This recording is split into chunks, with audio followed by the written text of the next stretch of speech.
Tonight, we are here to express our love, our support, and our sense of community to the families of those who were lost, to those who were injured, and to those who witnessed unspeakable violence. We remember Reese Fallon, aged 18, Juliana Kozis, aged 10. Peace, salam, shalom. Peace, salam, shalom. Remembering the victims of the Danforth shooting and honoring those who stepped up to help in the midst of chaos. A sunset vigil was held tonight at Alexander the Great Parkette to mark the one-year anniversary of the deadly shooting. Good evening, I'm Talia Ricci. A year ago tonight, a man armed with a handgun opened fire on people enjoying the patios and restaurants along the Danforth. 2 people died in the rampage. 13 others were injured. It was a tragedy that shook the Greektown community, but also united it. And tonight, they came together once again. Let's bring in our Hoea Fidel, who's at tonight's vigil. Hoea, you spoke to people gathered there, and what did they tell you? Talia, everybody I spoke to said the same thing. They were here to honor the victims of last year's shooting, Reese Fallon and Juliana Kozis. Hundreds gathered at this parkette, Alexander the Great Parkette, near Danforth and Logan Avenues, and they came here to where the shooting actually started last year. They've brought flowers and they've lit candles. And over here just behind me, a memorial is growing for Reese Fallon, and you can see that dozens of flowers have been laid. There are pictures of Reese and messages of hope and with kind words for her family. Now, throughout the vigil, the mood was very somber. It was raining during the ceremony as the names of the victims, both deceased and injured, were read aloud as church bells tolled, followed by a moment of silence. And despite this tragedy, the community says that they are pushing this message of resilience. It's about moving forward. I spoke with a few people, as I mentioned. Take a listen. Just keep on enjoying life, because you can't be scared for everything around you. You've got to keep on going. We hope that this will bring the community together and recognize that hopefully this won't happen again. This community is a strong community. It believes in love, it believes in diversity, it believes in community. And just to keep going in that direction, don't let this bring you down or divide us. While many say that this tragedy actually brought the community together, for many others, it has renewed the calls for gun control. I spoke to Ken Price, the father of Samantha, who was injured in last year's shooting, and he says enough is enough. Because of what happened, we went from being sort of passively interested in gun control to now very interested, like obviously, and that caused us to do research and to find out how many guns are in the country and how many guns are owned privately, and we just think that's a risk. Talia, this community has said what happened last year has changed their lives forever. And while they will always remember and continue to honor the victims, they want to move forward and continue to spread this message of Danforth Strong and to push this message of resilience. I'll send it back to you. Thanks for that, Hoea. Now, on the night of the shooting, our Natalie Nanowski was our reporter on scene. Today, she spoke to a woman who was celebrating her birthday on the Danforth that night. The party was a little delayed, something she couldn't be more thankful for now. If my birthday cake had been served on time, my entire family would have been walking out of the restaurant. And right into the shooter's path. Jody Steinhauer was having dinner with her fiancé Lori, her parents, and children at Christina's restaurant when they heard gunshots. Everyone just immediately froze and looked down, and someone said, yelled, "He's got a gun." And then we heard a woman screaming. And before I turned around, Lori had gone out onto the street. And yelled, "She's been shot, clear the deck." So we brought her into the front of Christina's and lay her on the bench. That woman was one of 13 injured when gunman Faisal Hussein opened fire at the corner of Logan and Danforth. Then he made his way west, targeting diners, before shooting himself. 10-year-old Juliana Kozis was killed that night. So was Quinn Fallon's sister, Reese. She had just graduated from high school. Every day I'll wake up and hope that it's a nightmare, and then I just realize that she's gone. I would say she's funny, she was sassy, she was really outgoing, she was just really fun to be around. And we remember. The community has spent the last year healing. Yesterday, a memorial was held for the victims and survivors. Danielle Kane ran out to help that night when a bullet hit her spine, paralyzing her. Without a doubt, been the most challenging year in my life. But I mean, I've had the wonderful support of my partner Jerry, and I'm fighting through it. I just feel so comforted knowing that everyone is behind us, and it has been a good way to kind of mark the anniversary. Kevin Price's daughter has recovered from being shot in the hip. Now his family is on a mission. The fact that there are 1 million handguns that are legally allowed to be owned in this country seems ridiculous to us. Steinhauer feels the same way. But I think it really taught Torontonians and anybody anywhere, you really just have to kind of be aware and be grateful, because you can't stop something like that from happening.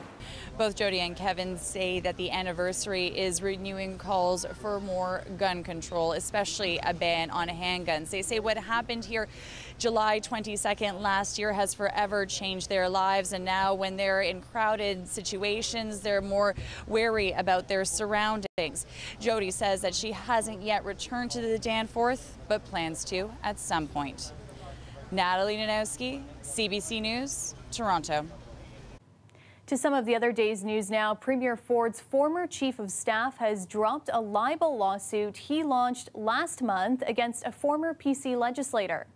A lawyer for Dean French confirming the suit launched against Randy Hillier, who is now an independent MPP, has been dropped. French filed the suit back in June before he resigned from his job in Ford's office. He alleged that shortly after Hillier was kicked out of the Tory caucus, he began a libelous and defamatory campaign against him.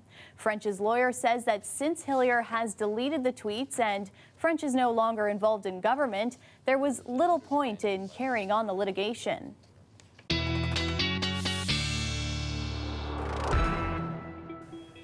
Meteorologist Colette Kennedy joins us now for a first look at our forecast. And I have to say today, I actually walked outside and was cold after what we experienced this weekend. Yeah, comparatively, right? I can understand that, especially early in the day. Not everyone would relate when we say we're a little cold, but yeah, these are way more comfortable temperatures, closer to seasonal, even a little bit below in some cases in terms of what we're seeing. And we're seeing that humidity has left us as well. Don't worry, it's going to return, but we've got a few days of this really comfortable weather that we're seeing. Some of the unofficial daytime highs in today, boy, these look like springtime readings more than what you would be seeing through towards the end of July. But what's ahead tonight? Hey, clear skies, because we're looking at high pressure kind of building in here, and it's going to stick around for a few days with us. So we have just the slimmest chance for a little isolated shower popping up, but it's going to be primarily to the northeast of the GTA tomorrow afternoon, and a little greater chance back towards southwestern Ontario, but still, mostly we're talking about dry conditions. And with those dry conditions, 14 degrees overnight tonight, really comfortable conditions with a northwesterly breeze, and tomorrow afternoon may see a few more clouds into the afternoon hours and a high of 26. I'll tell you when that humidity is going to be coming back a little bit later in the show, Talia. All right, sounds good. Thanks, Colette. You're welcome. The police crackdown on the cafe chain of cannabis stores continues. Despite physical barriers being put in the way, the shops are still bringing in business. But now they're facing charges for illegally selling the drug on the sidewalk. Our Ali Chiasson spoke to some of their customers today. Scoring in Toronto has really come full circle. Cafe has taken to selling on the sidewalks. After after the city changed the locks, put up steel doors, and most recently, cement blocks. Service to the clientele is awesome. You're allowed to look at the merchandise, you're allowed to see it. Some of the customers lined up outside said the legal stores are just not for them. When I go to the government store, I can't see anything. So, you know, hats off to all the people at Cafe. The few open locations in Toronto that I have visited, the staff there are extremely uneducated about the product. And the way the system works, number one, it's too expensive. Flagging that there are too many barriers in the legal market. Medicinal system. There's way too many barriers. These people help people with medical conditions like anxiety, like pain disorders. They're saying there's, the illegal market, the illegal market. These were people who have been supplying patients for years. Cafe is making millions while it's their employees peddling on the sidewalk that are getting in trouble with the cops. We now have 18 people that have been charged under cannabis-related offenses. Among them, a 16-year-old kid who allegedly bought weed from Cafe walked to the back of the line to resell it to customers. Other than that, police say they've arrested the people selling, not buying. But that can change. Purchasing these items on the street, you are supporting organized crime. It is illegal and you can be charged and arrested. Now I want to know why Toronto police are being used in such a heavy-handed manner to enforce what is fundamentally a licensing issue. This is a bylaw matter, and they're out there fighting the war on drugs all over again. Anything that happens outside of the establishment always is going to be police enforcing. Anything that takes place inside the dispensary is something that the City of Toronto will look after. Toronto police wouldn't comment on an ongoing probe into the Cafe organization, but they did say that this is part of a larger investigation. Ali Chiasson, CBC News, Toronto. And you can also read our investigation into two of the men who helped start Cafe. They include a notorious counterfeiter and a Lamborghini driving ex-wrestling champ. Those exclusive details can be found at cbc.ca/Toronto. Parents across the country are sounding the alarm. Transport Canada has launched a defect investigation after receiving almost 100 complaints over frayed straps on Evenflow child car seats. I'm Kelda Yoon. Coming up, I'll tell you what Evenflow says is to blame and why parents aren't buying it.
If your commute home takes you along Richmond, you may want to find an alternative route for the next year or so.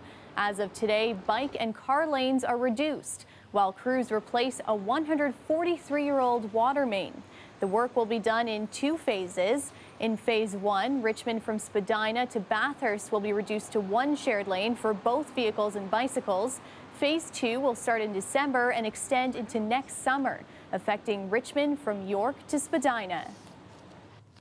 Parents across the country are once again raising concerns about straps fraying on their even-flow child car seats. Transport Canada is now launching an investigation after receiving almost 100 complaints. As Kelda Yoon tells us, this is a problem that's been happening for at least 5 years. I mean, I didn't think it was something that could happen. This is the replacement seat Evenflow sent Katie Thomas after the Cambridge mother complained of damage to the straps of her son's Symphony model car seat. My husband noticed that the straps were twisted, and so he pulled them all the way out so that he could untwist them. And that's when he noticed that it was frayed on one side. And so he checked the other side, and it was frayed there too. What would have happened if we had been in an accident? The straps are part of the seat's harness, which helps to keep the child secured and the seat mounted to the vehicle. Thomas was planning on using the replacement until she heard Transport Canada is investigating 3 different models, including hers. The problem isn't new. This is a report CBC News did back in 2014 when an Ontario father discovered the harness of his daughter's Evenflow Symphony seat had been severed. The company's explanation at the time? Rodents. And that hasn't changed. Thomas got the same response.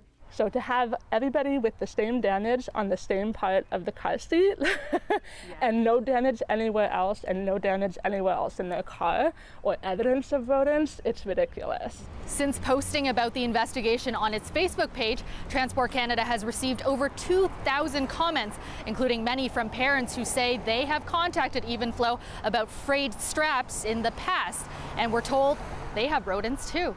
I was amazed at how many people had the same problem. Gia Maheshwari is a Winnipeg mother. She discovered the straps of her son's Evenflow Symphony car seat were fraying in January last year.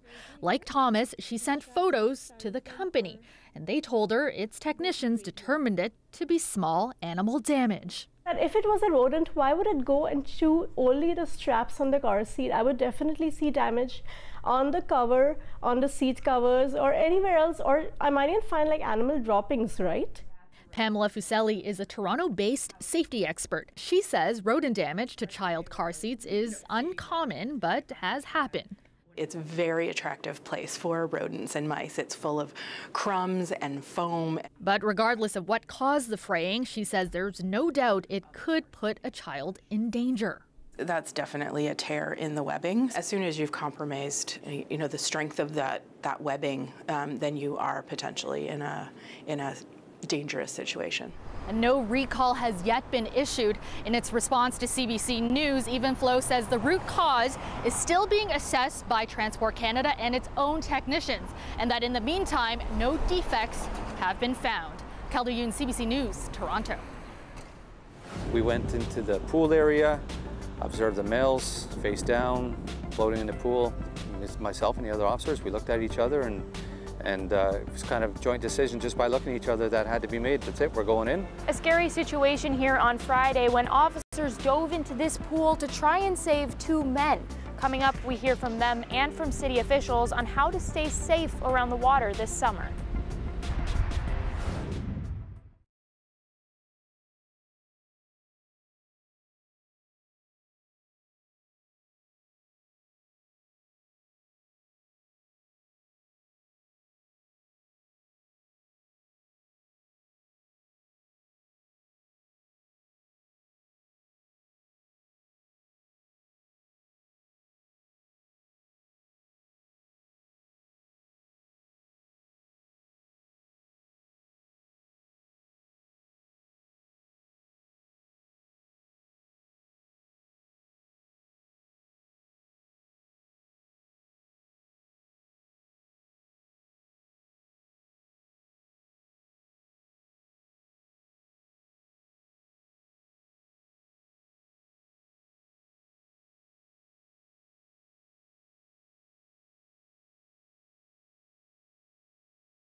The weather update is brought to you by Train Extreme Conditions Testing.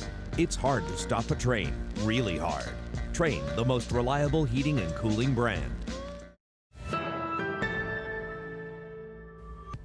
47 people have died this year as a result of drownings in Ontario. 21 this month alone.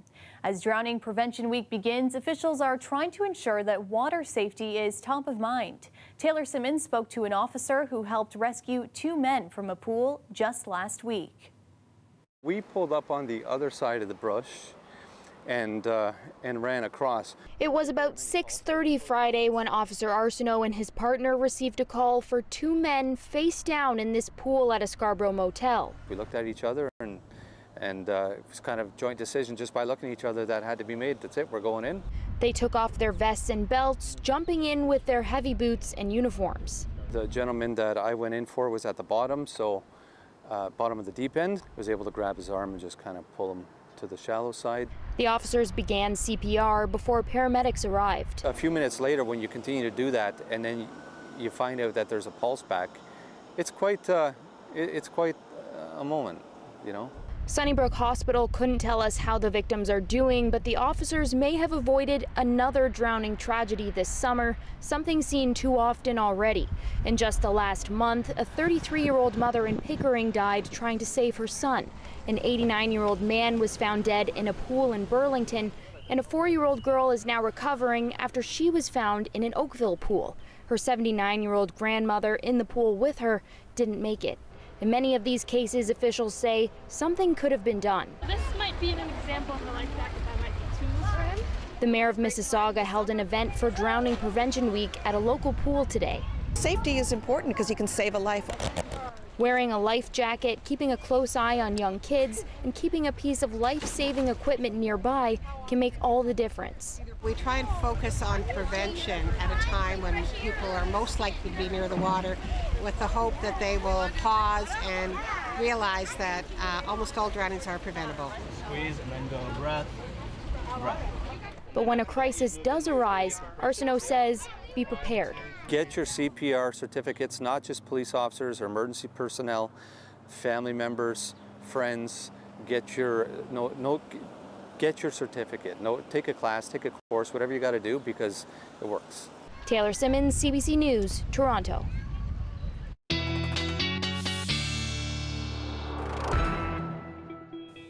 Colette's back now with our extended forecast, and it really does feel like we're in the swing of summer. I honestly have no complaints about the weather the last couple of weeks.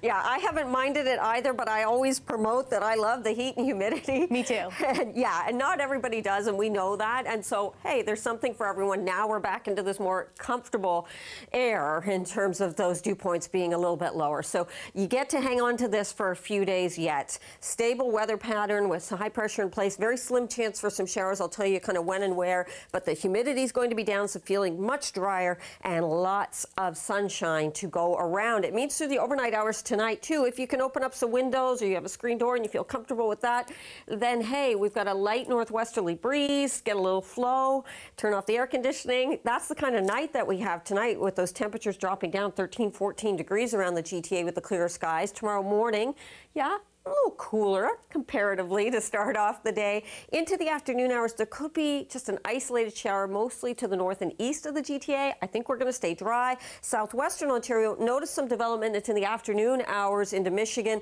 So some of this just kind of tracking through the Windsor area. Is there that potential? Yeah, tomorrow late afternoon into the early evening, we could have the odd downpour coming through there with a little activity. Otherwise, as high pressure comes in and really takes hold, it means we just don't have a lot of active weather to go around, which isn't a bad thing when you're talking about summertime. Slight chance. Look at this little bit of moisture potential Wednesday afternoon. Everywhere else for southern eastern Ontario looking pretty good through the day on Wednesday. So taking us through to midweek, and I'll tell you, it goes beyond that. Actually, it's not till we get towards next weekend I'm seeing the greatest chance of getting some real action coming back in terms of some precipitation. Overnight tonight for southwestern Ontario, 13, 14 degrees for the overnight lows.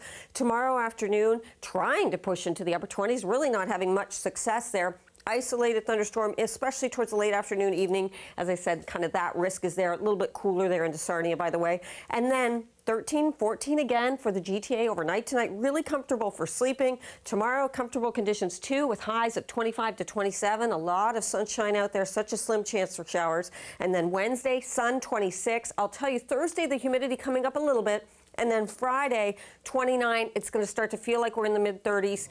As we get towards Saturday, it's going to start to feel like we're in the upper 30s as we start to get close to 30 for those highs again as well, Talia. Wow, anyone who decided to take their vacation this week, I am jealous. It is a great week, and it kind of builds. So, you know, if you'd like it a little cooler, great at the beginning of the week, and if you like it a little hotter at the end of the week. It's perfect. Thanks, Colette. No problem.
It was a stunning victory for London, Ontario swimmer Maggie McNeil today at the World Aquatics Championships. The 19-year-old knocked off three-time world champion and defending Olympic gold medalist Sarah Sjostrom to win the women's 100-meter butterfly. McNeil is just the second female Canadian swimmer to ever win a world title and also posted a Canadian record time. And that's our show for you tonight. Thanks for watching. Remember, you can get caught up on news anytime. Head to our website, cbcnews.ca/Toronto. Good night.